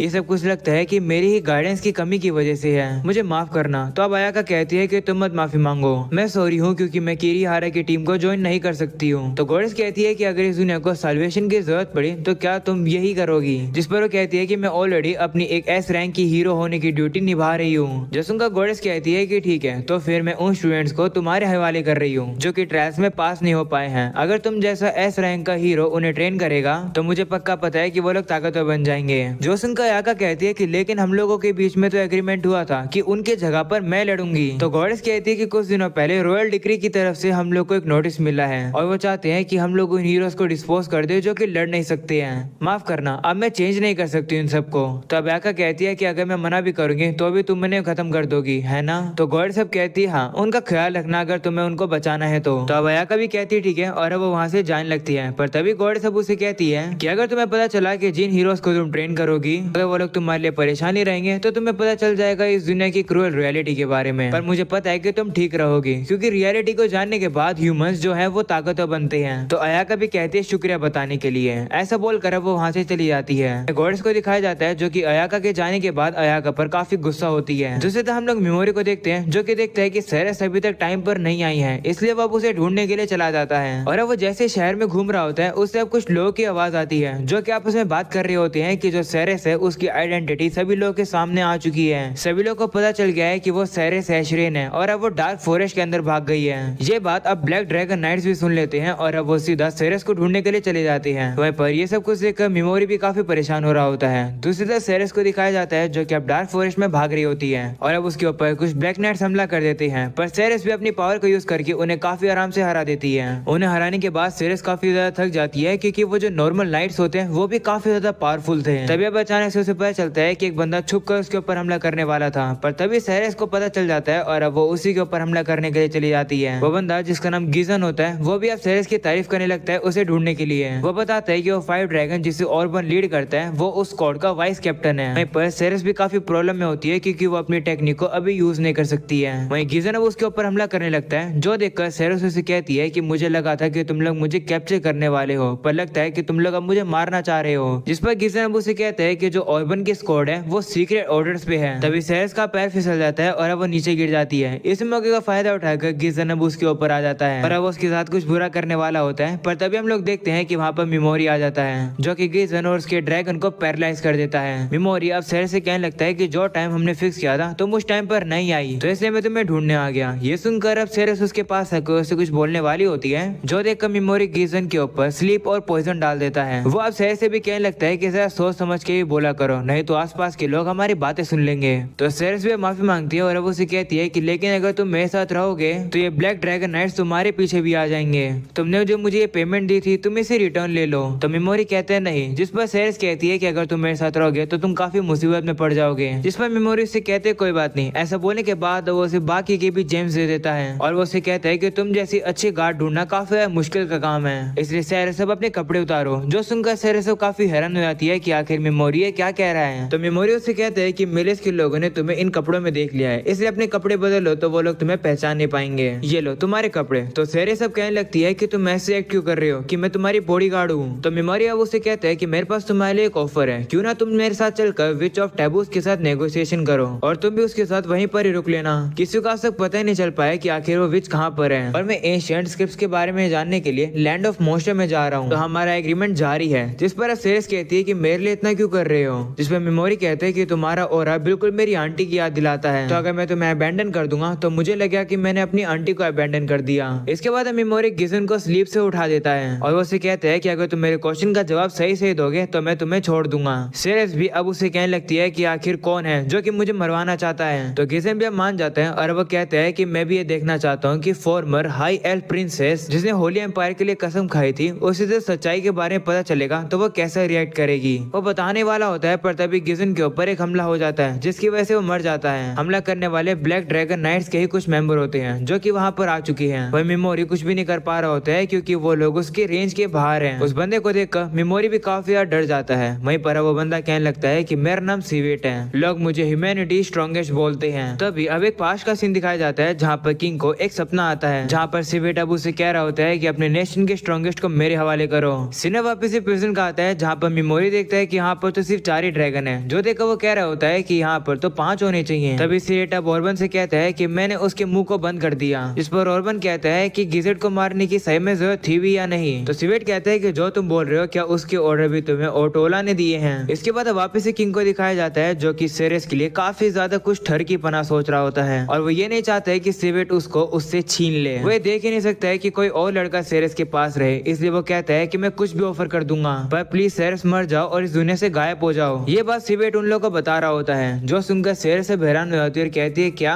किंग ओटोला मुझे मरवाना चाहते हैं। तो सीवेट कहते हैं हाँ, और अब वो कहते हैं कि गिजन मेरे लिए परेशानी बन रहा था इसलिए मैंने उसे मार दिया और अगर वो मेरे अटैक को डॉज कर देता तो मैं उसे जीने देता। जो सुनकर मेमोरी मन में कहते हैं कि गिजेट पैरालाइज है जिसकी वजह से मूव नहीं कर पा रहा था, पर अगर वो पैरालाइज नहीं होता तो मुझे लगता तब भी वो अटैक से बच पाता। तभी एक बंदा जिसका नाम स्क्विवेट्स होता है वो कहता है कि हम लोग सेरेस के साथ क्या करें। किंग ने कहा था कि हम लोग जो करना चाहते हैं हम लोग कर सकते हैं, क्यों ना इसे मारने से से पहले हम लोग इसे हमारे साथियों को दे दें जो कि इसके साथ थोड़ा सा एंजॉय कर लेंगे। जिस पर ऑर्बन अब कहता है कि नहीं, किंग ने कहा है कि हम लोग सिरस की बॉडी को प्योरिटी के साथ लेकर आए। ये सारी बातें सुनकर सिरस काफी शौक में आ जाती है और अब वो नीचे गिर जाती है। तभी सिवेटा सिरस से कहता है कि अगर तुम्हें जिंदा रहना है तो मेरे साथ फाइट करो और अगर तुम जीत जाओगी तो मैं तुम्हें जिंदा छोड़ दूंगा। वो उसे कहता है कि थोड़े समय पहले मैं तुम्हारे स्पिरिट रेगेलिया से बैटल में लड़ना चाहता था, पर मुझे ये लड़का थोड़ा सा इंटरेस्टिंग लग रहा है जो कि तुम्हारे साथ है। वो मेमोरी की बात कर रहा होता है और वो मेमोरी से कहते हैं कि तुम कौन हो। यही सुनकर मेमोरी थोड़ा सा डर जाता है क्योंकि वो उसके ऊपर हमला नहीं कर सकता है क्योंकि वो उसकी रेंज के थोड़ा सा दूर है। मेमोरी मन में कह रहा होता है कि जो सिवेट है वो 100 लीटर से भी ज्यादा खतरनाक है। तभी सिवेट अब उसे कहता है कि तुम स्माइल क्यों कर रहे हो, जिस पर मेमोरी अब मन में सोचता है कि ऐसे ही मोमेंट पर मेरी स्माइल निकल जाती है। तभी वो उसे कहता है कि क्या हम लोग थोड़ी सी बात कर सकते हैं। जो सुनकर सिवेट कहता है कि सबसे पहले मैं तुम्हारा नाम जानना चाहता हूँ। जिस पर मेमोरी कहता है कि मेरा नाम हार्टी स्कोल है। जिस पर अब सिवेट कहता है कि ये तुम्हारा झूठा नाम है, तुम्हारा असली नाम क्या है। ये देखकर स्क्यूबेट अब सिवेट से कहने लगता है कि आखिर तुम इस बॉय में इतना ज्यादा इंटरेस्टेड क्यों हो। जिस पर सिवेट कहता है कि क्या ये तुम्हें अजीब नहीं लगता है, ये लड़का 5 ड्रैगन्स के सामने खड़ा है पर ये फिर भी नहीं डर रहा है। ये बस एक ओपनिंग का वेट कर रहा है और मेरे ऊपर हमला करने की कोशिश करना चाह रहा है। ये इसे पता है कि अगर ये एक गलत हमला करेगा तो ये इंस्टेंटली मर जाएगा, पर फिर भी ऐसे मौके पर स्माइल कर रहा है और कन्वर्सेशन करना चाह रहा है। ये सुनकर मेमोरी सोचता है कि सिवेट तो काफी ज्यादा समझदार है, पर अगर ये एक गलत हमला करेगा तो मैं इसका चैप्टर खत्म कर दूंगा। वो उसे कहता है कि मुझे लगता है कि तुम एक ऐसे दुश्मन को ढूंढ रहे हो जो कि तुम्हें सेटिस्फाई कर सके, है ना। जिस पर सिवेट कहता है हाँ। तो मेमोरी अब उसे कहता है कि तुम्हें लगता है कि इस दुनिया के अंदर और भी काफी सारे स्ट्रॉन्ग और सुपर ह्यूमन अपोनेंट है, जैसे कि गॉडेस विशियस जो कि एलियन की गॉडेस है। जिस पर सिवेट कहने लगता है कि जो मेरी जमीन है यानी कि बैकोस और एलियन का काफी क्लोज रिलेशन है तो मैं उसके ऊपर हमला नहीं कर सकता हूँ, पर जिन हीरोज को उसने दूसरी दुनिया से समन किया उनके लिए मुझे काफी सारी होप्स हैं। गॉडेस की ब्लेसिंग उन हीरोज को काफी ज्यादा पावर देती है और एक दिन वो लोग काफी ज्यादा ताकतवर बन जाएंगे और मुझे विश्वास है कि एक दिन वो लोग मेरे काफी अच्छे अपोनेंट बनेंगे। उस दिन का मैं वेट कर रहा हूँ। ये सुनकर मेमोरी सोचता है कि जो सिवेट है वो काफी ज्यादा सेल्फिश है, वो बस चाहता है कि उससे कोई पावरफुल अपोनेंट मिल जाए लड़ने के लिए। सिवेट अब सिर से कहने लगता है कि मुझे तुम्हारे अंदर कोई भी इंटरेस्ट नहीं है, तो तुम खुद ही अपने सर को कैटलिया यानी कि प्रिंसेस ऑफ नए को दे आना। तो सिवेट सब कहती है कि आखिर तुम ऐसा क्यों करोगे। तो सिवेट अब उसे कहता है चुप हो जाओ कमजोर कहीं की, तुम्हारी वजह से बैकोस का जो स्टैंड है वो अचानक से बदल गया है और तुम्हारी वजह से उन लोगों ने नए के अंदर इन्वेड किया है। तुम ये सब सुनने के बाद इतनी ज्यादा सरप्राइज की हो, तुम्हें सच्चाई के बारे में थोड़ा बहुत तो पता ही है। बैकोस ने तुम्हारे नेशन को इसलिए तबाह किया क्योंकि तुम्हारे किंग ने तुम्हें गॉडेस के हवाले करने से मना कर दिया। वहीं पर सिवेट तो कह रहा होता है कि मुझे तो काफी ज्यादा पसंद तब आता है जब किसी के अंदर इतनी ताकत होती है कि वो मुझे मार सके। ये सुनकर मेमोरी के मन में एक प्लान आ जाता है और अब उसे कहता है कि तुम एक ऐसे अपोनेंट को ढूंढ रहे हो ना जो कि तुम्हें मार सके, तो अगर ऐसी बात है तो कैसा रहेगा कि अगर वो अपोनेंट तुम्हारा मैं हूँ। तो तुमने कहा था कि गॉडेस की ब्लेसिंग से जो हीरोज है उनकी जो स्ट्रेंथ है वो लगातार बढ़ती जाती है। सच्चाई ये है कि मैं नामटो का मेमोरी है और मैं दूसरी दुनिया से आया हुआ एक हीरो हूँ। ये सुनने के बाद सभी लोग अब काफी हैरान हो जाते हैं। वहीं पर सिवेट अब मेमोरी से कहने लगता है अब समझ आया, इतनी देर से मुझे कुछ अजीब क्यों लग रहा था, आखिर तुम ऐसी जगह पर क्या कर रहे हो। ये सुनकर मेमोरी अब सोचता है कि अगर मैं झूठ बोलूंगा तो सिवेट उसे पकड़ लेगा, इसलिए मुझे थोड़ा बहुत सच्चाई बोलनी होगी। मेमोरी अब उसे कहता है कि मैं बाकी हीरो से एक अलग पोजीशन पर हूँ, इसलिए गॉडेस के कहने पर मैं उन सभी लोगों से अकेले में काम कर रहा हूँ क्योंकि मैं बाकी सभी लोगों से अलग हूँ। ये सुनकर सिवेट कहते हैं कि इसका मतलब गॉडेस तुम्हें स्पेशल मानती है। जिस पर मेमोरी कहते हैं हाँ, उसके लिए मैं काफी ज्यादा स्पेशल हूँ। सिवेट अब कहने लगता है कि तो काफी इंटरेस्टिंग है, आखिर तुम मुझसे क्या चाहते हो। तो मेमोरी अब उसे कहता है कि मैं चाहता हूँ कि आज तुम मुझे छोड़ दो और एक दिन मैं इतना ताकतवर बनूंगा कि मैं तुम्हें मार सकूं। मैं सभी लोगों से इतना ज्यादा पावरफुल बनूंगा जिससे कि एक दिन मैं उस गॉडेस को भी खत्म कर सकूं। तो सिवेट अब उसे कहने लगता है कि आखिर तुम ताकतवर कैसे बनोगे। तो मेमोरी अब उसे बताता है कि मैं लैंड ऑफ गोल्डन आई मोस्टर में जा रहा हूँ, मैं बाकी हीरो से एक अलग पाथ पर चल रहा हूँ। गॉडेस ने मुझे ये सब करने की फ्रीडम दी है। मेमोरी मन कहता है कि मैं झूठ नहीं बोल रहा हूँ। गॉडेस ने उस दिन कहा था कि अगर मैं रूइंस को सर्वाइव करके बाहर निकल पाऊँ तो कोई भी इंटरफेयर नहीं करेगा और इस दुनिया में मैं फ्रीली घूम पाऊंगा। मेमोरी अब उसे कह रहा होता है कि मैं एक दिन गॉडेस के पास जरूर जाऊंगा। जो सुनकर सिवेट अब खुश होता है और कहता है कि ठीक है, मैं भी ये देखना चाहता हूँ, मैं तुम्हारी ग्रोथ को देखना चाहता हूँ जिससे कि हम लोग एक दिन मरते दम तक लड़ाई कर सके। तो मेमोरी भी अब उसे कहते हैं हाँ चलो फाइट बस हम दोनों के बीच में ही होगी। तो सिवेट अब उसे कहते हैं हाँ आज के लिए मैं तुम्हें छोड़ रहा हूँ, तुम अब जा सकते हो और हम लोग भी सेरेस को मारने के बाद यहाँ से चले जाएंगे। तो मेमोरी उसे कहता है कि तुम ऐसा नहीं कर सकते हो क्योंकि लैंड ऑफ गोल्डन आई मोस्टर में जाने के लिए मुझे सेरेस की पावर की जरूरत है। तो सिवेट अब उसे कहता है कि क्या तुम इसे अपने साथ गॉडेस की अप्रूवल पर लेकर जा रहे हो। तो मेमोरी कहता है कि इससे फर्क नहीं पड़ता है क्योंकि मैं सेरेस को अपने ही ग्रोथ के लिए यूज करूंगा। ये सुनकर सिवेट भी मान जाता है और वो कहते हैं ठीक है, तुम्हारे लिए मैं सेरेस को भी छोड़ रहा हूँ। ये सुनकर ऑर्बन अब उसे कहने लगता है कि आखिर तुम्हें क्या कर रहे हो। जिस पर सिवेट कहता है कि मेमोरी को अभी सेरेस की जरूरत है और वैसे भी मेमोरी के साथ फाइट करने के बाद हम लोग सेरेस को मार सकते हैं। तो ऑर्बन कहता है कि लेकिन अगर सेरेस भाग भाग गई तो ये सुनकर अब सिवेट गुस्सा होता है और उससे कहता है चुप हो जाओ, नहीं तो मैं तुम्हें मार दूंगा। ये सुनकर सिवेट के अब सभी साथी काफी ज्यादा डर जाते हैं। इसके बाद अब स्क्विड से कहने लगता है कि ग्रिम रीडर को बताओ जहाँ कहीं भी वो हो, इन दोनों पर वो हमला ना करे। तो स्क्विड भी कहते हैं ठीक है। वहीं पर अब सिवेट मिमोरी से कहने लगता है कि तुमने तो मेरी इमेजिनेशन को भी सरपास कर दिया, मैं तुमसे एक दिन फिर से जरूर मिलने का वेट करूंगा। ऐसा बोलने के बाद वो वहाँ से जाने लगता है। ये देखकर मिमोरी अब काफी ज्यादा खुश होता है कि सिवेट ने उन लोगों को जाने दिया, यानी कि मिमोरी का प्लान अब सक्सेसफुल हो जाता है और सिवेट अब मिमोरी की रेंज में आ जाता है। मिमोरी अब सीधा उन लोगों के ऊपर पैरालाइज यूज करने वाला होता है, जो देखकर सिवेट को समझ आ जाता है कि मिमोरी क्या करने वाला है। पर इससे पहले कि वो मिमोरी को रोक सके काफी ज्यादा लेट हो जाता है और मिमोरी उन लोगों को पैरालाइज कर देता है, जिसकी वजह से वो सभी लोग अब नीचे गिर जाते हैं। मिमोरी अब ह्यूमैनिटी स्ट्रॉन्गेस्ट यानी कि सिवेट से कहते हैं कि तुम काफी कमाल के हो, पर तुम्हारे साथ बैटल करने के लिए मैं इतना ज्यादा वेट नहीं कर सकता हूँ और न ही मेरे पास इतना समय है, क्योंकि ये कहानी है रिवेंज की। हम लोग अब देखते हैं कि सिवेट के जितने साथी होते हैं वो पैरालाइज हो जाते हैं। वो हिलने की भी कोशिश कर रहे होते हैं पर वो हिल नहीं पा रहे होते हैं। मिमोरी अब उन लोगों से कह रहा होता है कि तुम ब्लैक ड्रैगन नाइट्स मेरे लिए सिर्फ लाइबिलिटी के समान हो, इसलिए